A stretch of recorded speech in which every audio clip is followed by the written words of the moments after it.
I guess it's my turn. Alex, do you have something too? Awesome. All right, I have a couple things to read. One of them is a short story. I took time off from writing over the break in between semesters. And by I took time off, I mean I just didn't do it. Everybody kind of goes into the break with the intention of I'm going to get writing done. And I did too, and didn't do anything until it was like 2 days before I came back to school. So the first one is a story that is in progress. I'm only going to read the first part to you guys. I don't know, I hope you find it funny. It was 4 in the morning, and there was a little cartoon camel talking to Jarrett. The camel was lumbering slowly along a poorly drawn dirt path that looked as though it had been kept tidy with a Crayola crayon. It drug its hind legs a little as it walked, and sighed periodically. As it carried on behind, it mumbled cryptic things to Jarrett like, "Why do I feel this way?" and "How could this happen?" and "I'm exhibiting outward signs of depression, the symptoms of which could be cured with the proper medication." It trudged forward until it reached a small pond, on which it paused and gazed thoughtfully. After much consideration, the camel frowned and turned back towards the path. It hung its misshapen head low to the ground in an odd contort that Jarrett decided was either meant to symbolize severe crippling sadness or elephantitis. It was at this point that the camel locked eyes with Jarrett directly. It stared at him for a moment, like that guy outside the bar on the patio. That guy who clearly came alone and feels the need to gaze at your group meekly until you acknowledge him and let him join your conversation.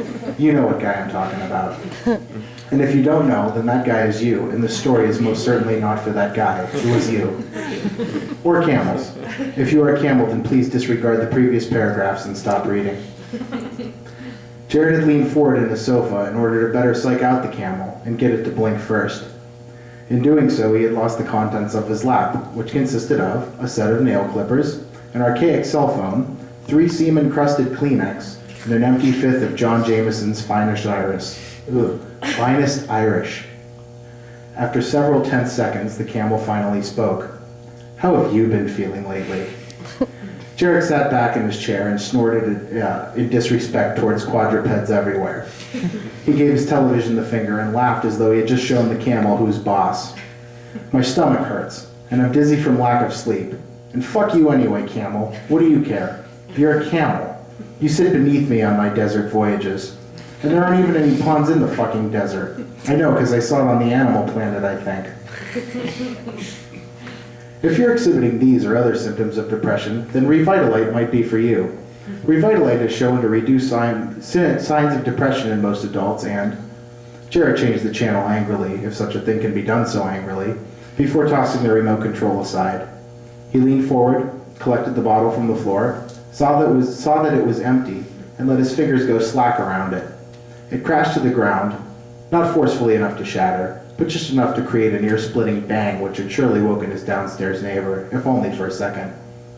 Jarrett was not depressed. Insomniac? Maybe. Drunk? Definitely. Depressed? Hell no.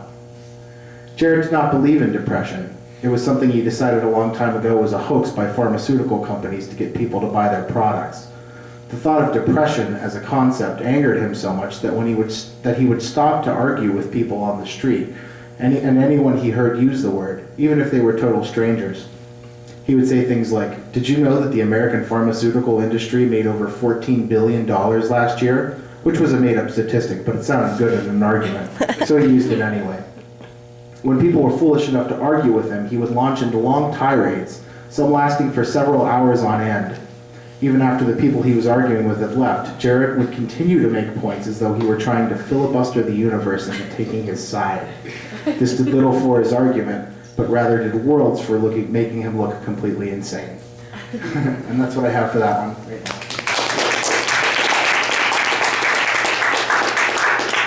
That one was literally written at 4 o'clock in the morning. The second one is a poem. It's a little more serious, and it was written a few weeks ago, and it was the first thing I wrote after taking a break that I was any kind of proud of. So the working title is 4 a.m. and No More Scotch, and the working title was almost 4 a.m. and No More Scotch, and here's this fucking poem. But I figured this works better. On nights when real sleep lies glacial in the broken heating duct. Corey. I'm a good girl. Okay, let's try It's again. the freshman. On nights when real sleep lies glacial in the broken heating duct, and the upstairs neighbor bastards an orgasm that wakes her child, and makes several wandering strays bemoan the loss of a pat, I sit upright and contemplate the thoughts of bees, how hives on high perches and hymns of hummed unease can produce an environment conducive to nurture.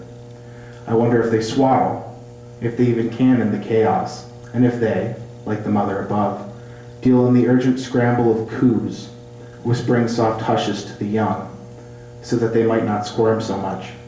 Gentle lullabies, a buzzing affair, warm jelly for the larva.